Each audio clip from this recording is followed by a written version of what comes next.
Okonkwo had just blown out the palm oil lamp and stretched himself on his bamboo bed when he heard the ogene of the town crier piercing the still night air. Gomme, gomme, gomme, gomme, boomed the hollow metal. Then the crier gave his message, and at the end of it beat his instrument again. And this was the message. Every man of Umuofia was asked to gather at the marketplace tomorrow morning. Okonkwo wondered what was amiss, for he knew certainly that something was amiss. He had discerned a clear overtone of tragedy in the crier's voice, and even now he could still hear it as it grew dimmer and dimmer in the distance.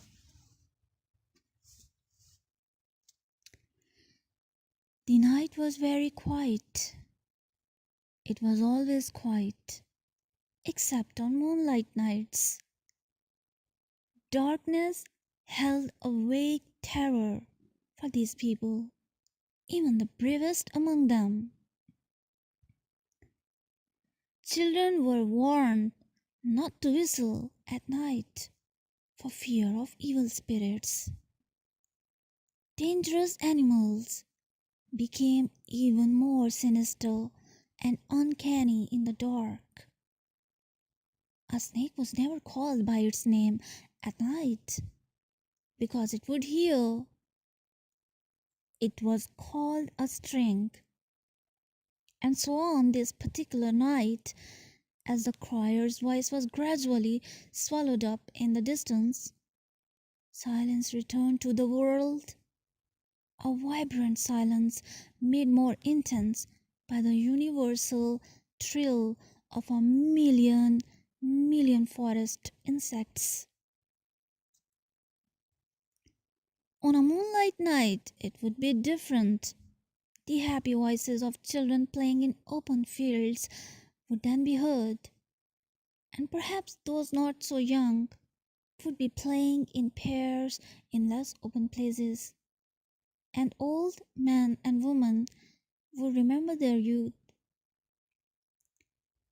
As the Igbo say, when the moon is shining, the cripple becomes hungry for a walk.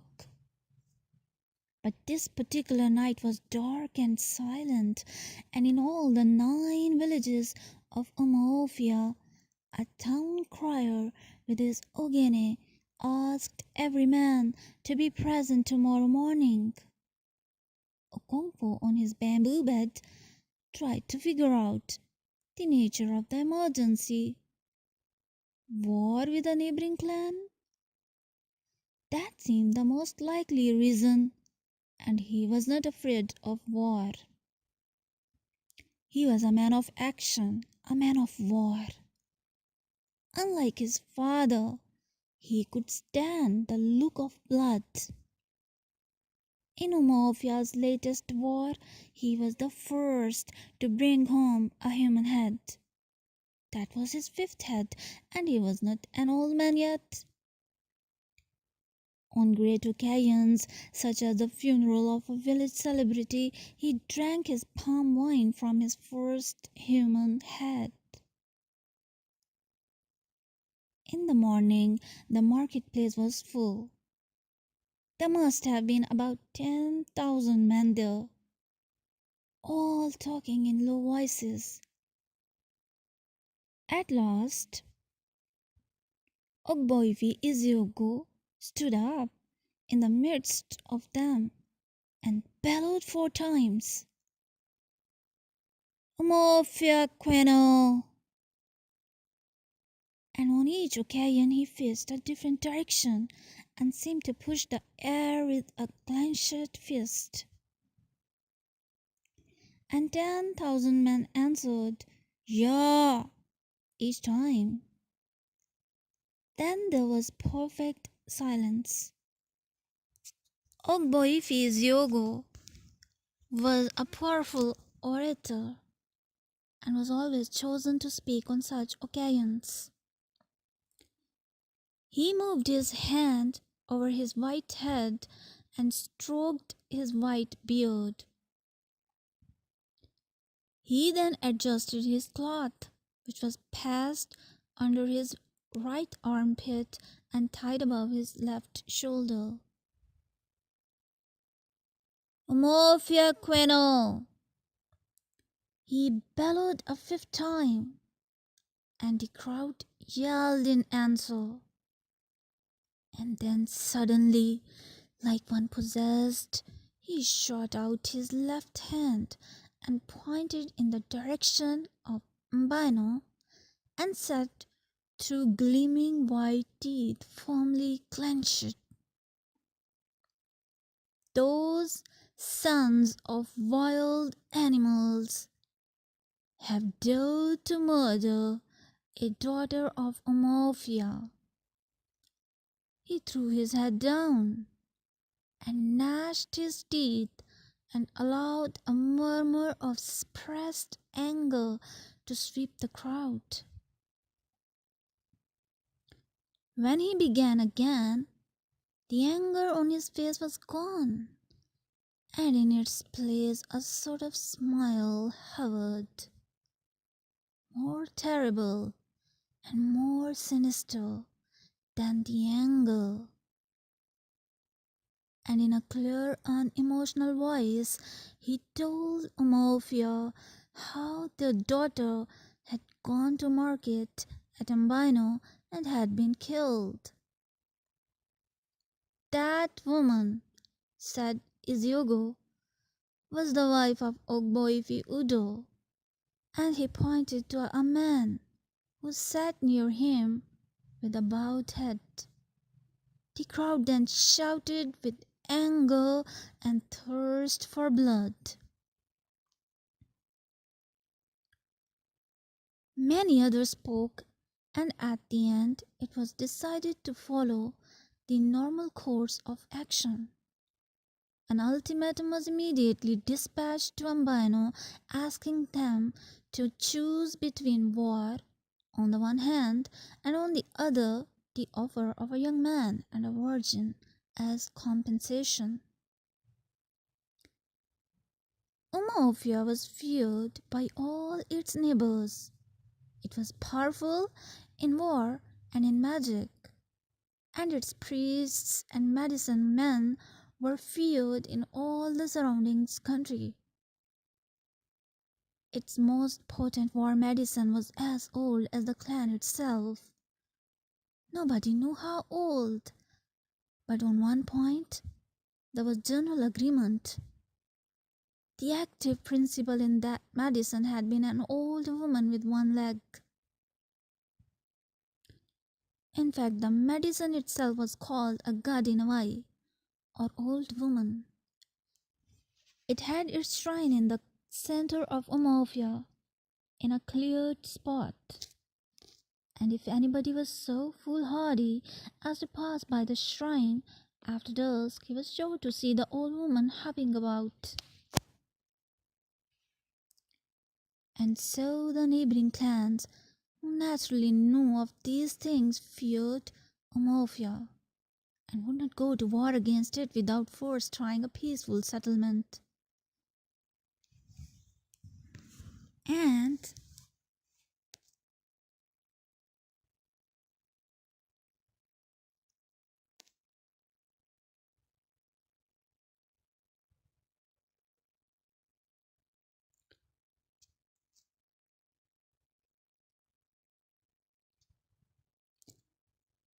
would not go to war against it without first trying a peaceful settlement.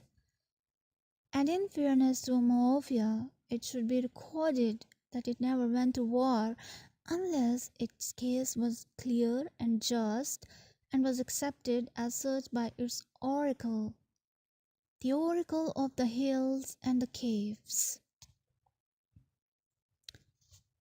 And there were indeed occasions when the oracle had forbidden Omofia to wage a war. If the clan had disobeyed the oracle, they would surely have been beaten, because the dreaded Agadinawai would never fight what the Igbo call a fight of blame. But the war that now threatened was a just war. Even the enemy clan knew that. And so, when Okonkwo of Omofia arrived at Ambino as a proud and imperious emissary of war, he was treated with great honor and respect. And 2 days later he returned home with a lad of 15 and a young virgin. The lad's name was Ikemefuna, whose sad story is still told in Omofia to this day. The elders, or DGA, met to hear a report of Okonkwo's mission. At the end, they decided, as everybody knew, they would, that the girl should go to Ogboifi Udo to replace his murdered wife. As for the boy, he belonged to the clan as a whole, and there was no hurry to decide his fate. Okonkwo was therefore asked on behalf of the clan to look after him in the interim. And so for 3 years, Ikemefuna lived in Okonkwo's household. Okonkwo ruled his household with a heavy hand. His wives, especially the youngest, lived in perpetual fear of his fiery temper, and so did his little children. Perhaps down in his heart Okonkwo was not a cruel man, but his whole life was dominated by fear. The fear of failure and of weakness. It was deeper and more intimate than the fear of evil and capricious gods and of magic. The fear of the forest and of the forces of nature, malevolent, red in tooth and claw. Okonkwo's fear was greater than these. It was not external, but lay deep within himself. It was the fear of himself, lest he should be found to resemble his father. Even as a little boy, he had resented his father's failure and weakness, and even now he still remembered how he had suffered when a playmate had told him that his father was Akbala.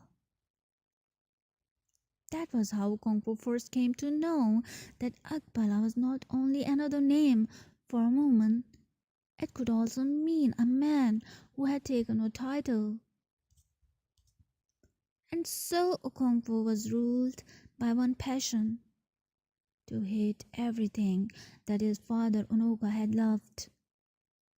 One of those things was gentleness, and another was idleness. During the planting season, Okonkwo worked daily on his farms from cockcrow until the chickens went to roost. He was a very strong man and rarely felt fatigue. But his wives and young children were not as strong, and so they suffered. But they dare not complain openly. Okonkwo's first son, Oye, was then 12 years old, but was already causing his father great anxiety for his incipient laziness. At any rate, that was how it looked to his father, and he sought to correct him by constant nagging and beating, and so Oye was developing into a sad-faced youth. Okonkwo's prosperity was visible in his household. He had a large compound enclosed by a thick wall of red earth. His own hut or obi stood immediately behind the only gate in the red walls. Each of his 3 wives had her own hut, which together formed a half-moon behind the obi. The barn was built against one end of the red walls, and long stacks of yams stood out prosperously in it. At the opposite end of the compound was a shed for the goats, and each wife built a small attachment to her herd for the hens. Near the barn was a small house, the medicine house or shrine, where Okonkwo kept the wooden symbols of his personal god and of his ancestral spirits. He worshipped them with sacrifices of coconut, food, and palm wine, and offered prayers to them on behalf of himself, his 3 wives, and 8 children. So when the daughter of Omofia was killed in Ambano, Ikemefuna came into Okonkwo's household. When Okonkwo brought him home, that day he called his most senior wife and handed him over to her. He belongs to the clan, he told her, so look after him. Is he staying long with us? She asked. Do what you are told, woman, Okonkwo thundered and stammered. When did you become one of the Tichi of Omofia? And so Noye's mother took Ikemefuna to her hut and asked no more questions. As for the boy himself, he was terribly afraid. He could not understand what was happening to him or what he had done. How could he know that his father had taken a hand in killing a daughter of Omofia? All he knew was that a few men had arrived at the house conversing with his father in low tones, and at the end he had been taken out and handed over to a stranger. His mother had wept bitterly, but he had been too surprised to weep, and so the stranger had brought him and a girl a long, long way from home through lonely forest paths. He did not know who the girl was, and he never saw her again.